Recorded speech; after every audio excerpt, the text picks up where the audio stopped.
آج کل کوئی بھی اخبار زنا بالجبر کی خبروں سے خالی نہیں رہتا. صحیح بات ہے، روزانہ کوئی نہ کوئی خبریں اس کے متعلق رہتی ہی ہیں. کوئی نہ کوئی نہیں، کئی. کتنا افسوس کی بات ہے، انسانوں کو کیا ہو گیا ہے کہ وہ سرمایہ کا سبق بھول گیا، کہ وہ بنت حوا کی عصمت و ناموس سے کھیل رہا ہے. روزانہ کئی معصوم دوشیزائیں شیطان صفت انسانوں کے ہوس کا شکار ہو جاتی ہیں. مزید افسوس کی بات یہ ہے کہ یہ طوفان بے حیائی تھمنے کا نام نہیں لے رہا ہے. فواہش کا یہ سیلاب اخلاق اقدار کو کنکوں کی طرح بہا کر لے جا رہا ہے. کوئی نہیں جو اس کے آگے بند باندھے. ایسے نہ کہو، یہ نا امیدی کی باتیں ہیں. آج ہمارا ملک ہی نہیں بلکہ پوری دنیا میں جو بے حیائی کا ننگا ناچ ہو رہا ہے، یہ سب مغربی تہذیب اور اس کی ثقافت کا نتیجہ ہے. بے حیائی کا سیل رواں جو مغرب سے اٹھا تھا اس میں مشرق بھی بہتا جا رہا ہے. کیا میں تم کو اس کی بے حیائی کا اصل سبب نہ بتاؤں؟ کیوں نہیں، ضرور بتائیے. عورت جو سرتاپا پردہ تھی اس کو پردے سے آزاد کیا گیا.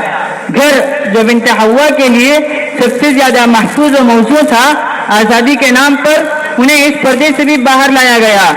بنت حوا جب اپنے پردے سے نکل کر مغربی دنیا کے اسٹیج پر جلوگر ہوئی تو اس کے دل فریب حسن اور قاتلانہ اداؤں سے مغلوب ہو کر شیطان صفت آدمی اور انسان نما درندوں کے منہ میں پانی بھر آیا، جس کا نتیجہ ہر روز تم خبروں کی شکل میں پڑھ رہے ہو.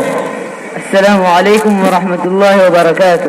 وعلیکم السلام ورحمۃ اللہ وبرکاتہ. کیا بھائی دھواندار تقریر چل رہی ہے؟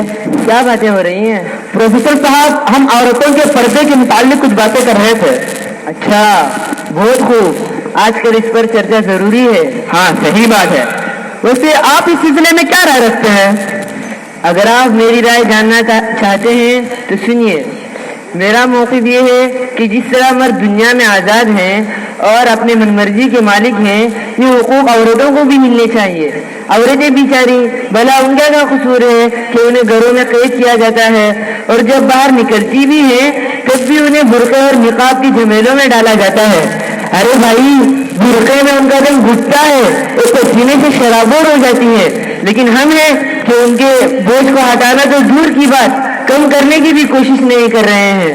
آپ کے کہنے کا مطلب یہ ہے کہ مغربی تہذیب کی تقلید میں ہم اپنی عورتوں کو بے پردہ نکلنے دیں؟ اور نہیں تو کیا، یہی مطلب ہے میرا. استغفر اللہ. پروفیسر صاحب، یہ آپ کیا کہہ رہے ہیں؟ وہی کہہ رہے ہیں جو ان کو صحیح لگ رہا ہے. میرا بھی یہی موقف ہے. بیچاری عورتیں کب تک اس ظلم کو سہتی رہے گی؟ مجھ سے تو ان کی پریشانی دیکھی ہی نہیں جاتی. بہت خوب. کل ملا کر یہی ایک ذات پر آپ کے ہمدردی کا مرکز بن گیا ہے. پروفیسر صاحب، آپ پڑھے لکھے انسان ہیں، آپ نے دنیا دیکھی ہے. آج ذرا اپنے موقف کی وضاحت کیجیے تاکہ ہمیں بھی معلوم ہو کہ کن بنیادوں پر آپ کے موقف کی عمارت کھڑی ہے. دیکھیے، پردے کی مخالفت کی جو بنیادی وجہ ہے وہ ہے عورتوں کی آزادی اور مردوں جیسے مساوی حقوق میں رکاوٹ. اسی وجہ سے پورا یورپ بلکہ مسلمانوں کی بھی ایک تعداد پردے کی مخالفت کرتی ہے. جی، سب سے بڑی وجہ جس کی وجہ سے ہم پردے کی مخالفت کرتے ہیں وہ ہے عورتوں کی آزادی میں رکاوٹ. اس پردے کی وجہ سے عورتیں مردوں کی طرح آزاد نہیں رہ سکتی، وہ مردوں کی طرح ترقی کے زینوں پر نہیں کر سکتی. تجارت ہو کے معاملات، سیاحت ہو کے سیاست، تعلیم ہو کے تعلم، ہر میدان میں عورت بچھڑ جاتی ہے. ارے بھائی، جب مرد بھی اللہ کی مخلوق ہیں اور عورت بھی اللہ کی مخلوق، تو کیوں نہ دونوں کے درمیان مساوات ہو؟ کیوں عورت کو گولوں کا بیل بنا دیا جاتا ہے؟ کیوں ترقیوں کے تئیں ان کے خوابوں کو شرمندہ تعبیر نہیں ہونے دیا جاتا؟ بھلا آپ ہی بتائیے، تجارت میں مسلم عورتوں کا تناسب کتنا ہے؟ سیاحت میں ان کا تناسب کتنا ہے؟ تعلیم جو انسانوں کا سب سے قیمتی زیور ہے، اس میں مسلم عورتوں کا تناسب کتنا ہے؟ آپ کو بھی معلوم ہوگا کہ ان تمام چیزوں میں مسلم عورتوں کا تناسب حد سے زیادہ گرا ہوا ہے. ایک مسلمان ہونے کے ناطے آپ کو عورتوں کی ذلت کیسے برداشت ہو سکتی ہے؟ زمانہ اب ترقی کر چکا ہے، ہمیں اور ہماری عورتوں کو بھی ترقی کرنی چاہیے. ترقی یافتہ اقوام اور ملکوں سے اگر آپ کو نگاہیں ملا کر بات کرنی ہے تو آپ کو بھی انہی کے نقش قدم پر چلنا پڑے گا. لا حول ولا قوت الا باللہ. آپ کیا کہہ رہے ہیں؟ معاف کیجئے لیکن مجھے کہنے دیجئے کہ لگتا ہے کہ آپ نے مغربی تہذیب پر ایمان لا کر اس کا کلمہ پڑھنا شروع کیا ہے. جن ترقی یافتہ اقوام کی آپ بات کر رہے ہیں ٹھیک ہے، مادی اعتبار سے ان کا ستارہ اقبال عروج پر پہنچ چکا ہے، لیکن کیا کبھی آپ نے اخلاق کے ترازو میں ان کے معاشرے کو تولا ہے؟ ایک مسلم حقیقت ہے کہ اخلاق کے ترازو میں اس تہذیب کا کوئی وزن نہیں. ان کے شہر اور بستیاں گرچہ برقی قمقموں سے لیٹسٹ ٹیکنالوجی سے مزین اور منور معلوم ہوتی ہے، لیکن اخلاقی ظلمتیں ان میں بہت زیادہ پھیلی ہوئی ہیں. ایسا لگتا ہے کہ اگر اللہ تعالیٰ کی توفیق شامل حال نہ ہو تو یہ ظلمتیں صبح قیامت کی سفیدی نمودار ہونے کے ساتھ ہی پھٹ جائیں گی. دراصل اخلاقی گراوٹ ان میں اس درجہ نہیں تھی، بلکہ روم و یونان جن کی تہذیب کا چرچا چہار دنگ عالم میں پھیلا تھا، ان میں عورتوں کو مخلوط محفلوں میں شریک کرنے کا بالکل رواج نہیں تھا. ان کے زنان خانے مردان خانوں سے الگ ہوتے تھے. فرانس، امریکہ، کینیڈا، ڈنمارک، الفاظ دیگر عیسائی ممالک میں عورتوں کی آزادی تو دور کی بات، اسے گناہوں کی جڑ اور پلیت چیز سمجھا جاتا تھا. ہمارے ملک ہندوستان میں بھی بعض ہندو قوموں میں پردے کا نظام رہا ہے اور بالعموم پورے ملک میں عورتوں کو عصمت و حیا کا پیکر اور گھر کی رانی سمجھا جاتا تھا. لیکن جب آزادی نساء کی تحریک کے بالوں پر نکلے اور شیطان خود انسان اپنی بہنت کی آگ بجھانے کے لیے اس کا سور پھوٹنے لگے تو رفتہ رفتہ مذکورہ معاشرے اخلاقی انحطاط کی طرف سرایت کر گئے، جس کا خمیازہ کثرت زنا، کثرت اسقاط حمل، مردانہ کمزوری کا عموم، صلح پیدائش کی کمی اور اولاد زنا کی کثرت کے علاوہ مختلف قسم کے ملک امراض میں آج دنیا بھگت رہی ہے. عورتوں کی آزادی کے بعد ہی اہل روم و یونان کا قصر ایسا پیوند خاک ہوا کہ اب ان کی باقیات صرف تاریخ کی کتابوں میں ملتی ہے. ارے بھائی سانس تو لیجئے، پل بھر میں آپ نے ان کی دھجیاں اڑا دی. ارے انہوں نے تو صرف دھجیاں اڑائی ہے، ابھی تو جنازہ نکالنا باقی ہے. عاشق کا جنازہ ہے، ذرا دھوم سے نکلے. اور جہاں تک بات ہے امریکہ، کینیڈا، فرانس اور ڈنمارک وغیرہ کی، آپ کو یہ بات جان کر حیرت ہوگی کہ مرد و زن کے اختلاط سے وہاں کا خاندانی نظام تہس نہس ہو چکا ہے. اولاد زنا کی کثرت کا یہ عالم ہے کہ ان ممالک میں تقریباً ہر 2 آدمیوں سے 1 آدمی ناجائز تعلقات کی پیداوار ہے. اندازہ لگایا گیا ہے کہ صرف امریکہ کی 90% آبادی اختلاط مرد و زن کے نتیجے میں مہلک بیماریوں کی شکار ہے. آزادی نسواں کے دلفریب نعروں کے بعد ہمارے ملک ہندوستان کی اخلاقی صورتحال کی رپورٹ اخبار میں شائع ہوئی ہے.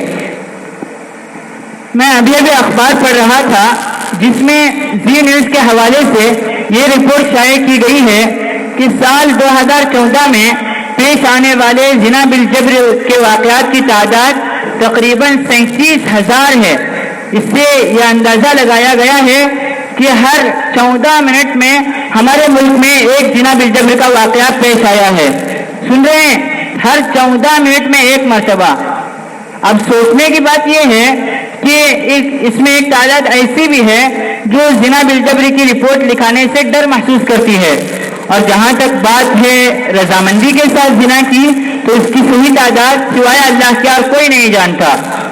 پروفیسر صاحب، یہ ہے عورتوں کے گھروں سے نکلنے کے بعد ہمارے ملک کی اخلاقی حالت. سچ بتائیے کہ آپ کے بچپن میں زنا کے اتنے واقعات رونما ہوتے تھے؟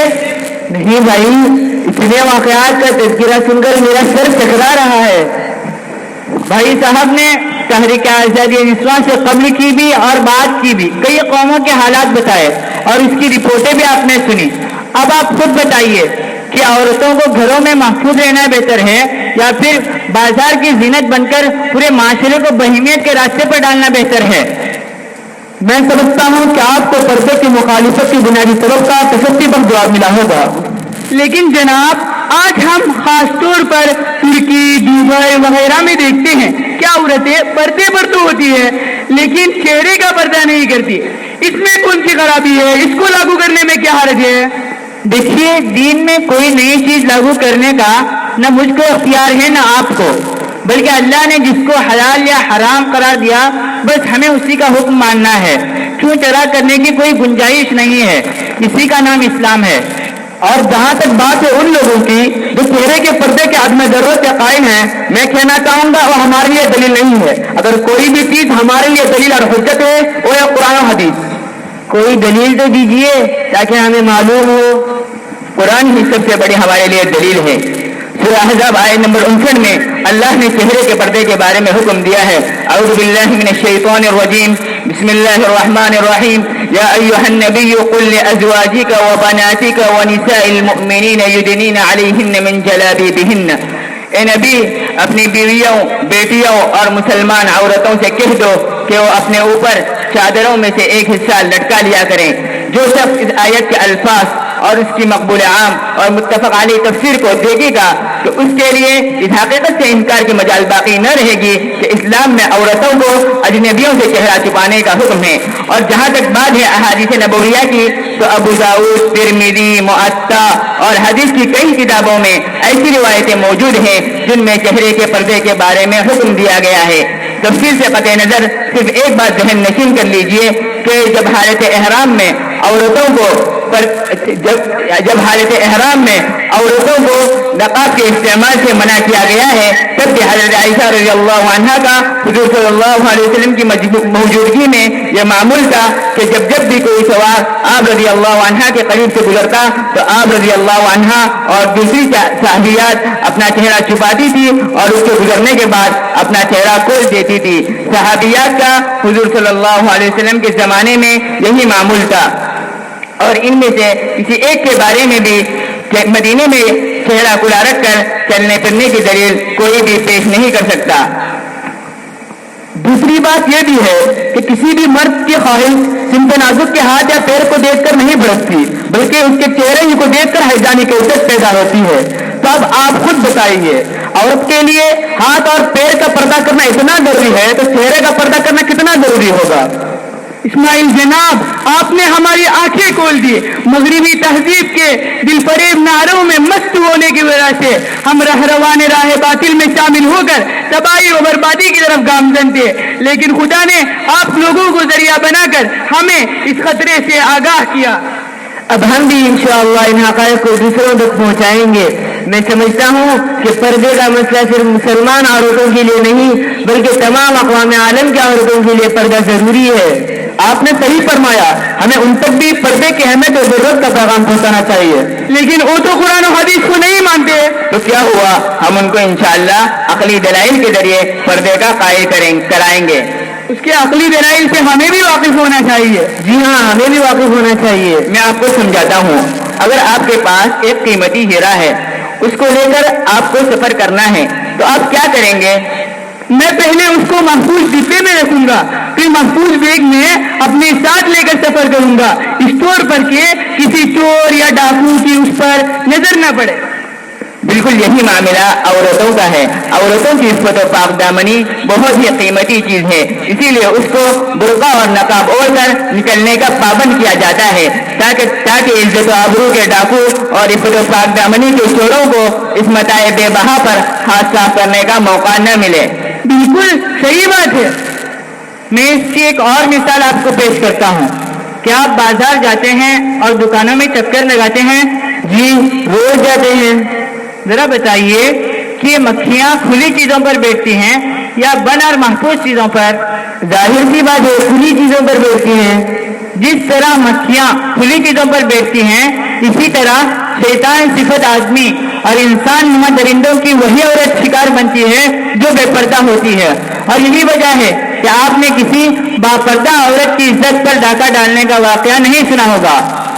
اور ایک بات آپ کو بتاتا چلوں کہ پردے کی عظمت اور حفاظت کو جان کر کئی عورتیں مسلمان ہوئی ہیں. ہندوستان کی ملیالی زبان کے ایک مشہور ادیبہ کملا داس نے بھی پردے کے نظام سے متاثر ہو کر اسلام قبول کیا تھا. صرف یہی نہیں بلکہ مغربی دنیا میں اسلام قبول کرنے کا اس وقت جو سلسلہ چل پڑا ہے اس میں سے بھی اکثریت ان عورتوں کی ہے جو پردے کے نظام سے متاثر ہو کر اسلام قبول کی ہے اور پورے فخر کے ساتھ اننی من المسلمین کا گیت گا رہی ہے. حضرات، آپ نے پردے کے عقلی اور نقلی دلائل کے ساتھ ساتھ پردے کو غیر ضروری سمجھنے والے قوموں کے حالات سنے. اس سے آپ کو پردے کی اہمیت اور اس موجودہ دور میں اس کی اصل ضرورت کا احساس ہوا ہوگا. تو اب ان کے حقائق کو خوب عام کرنے کی ذمہ داری ہم پر ہی ہے. اللہ ہمیں توفیق دے.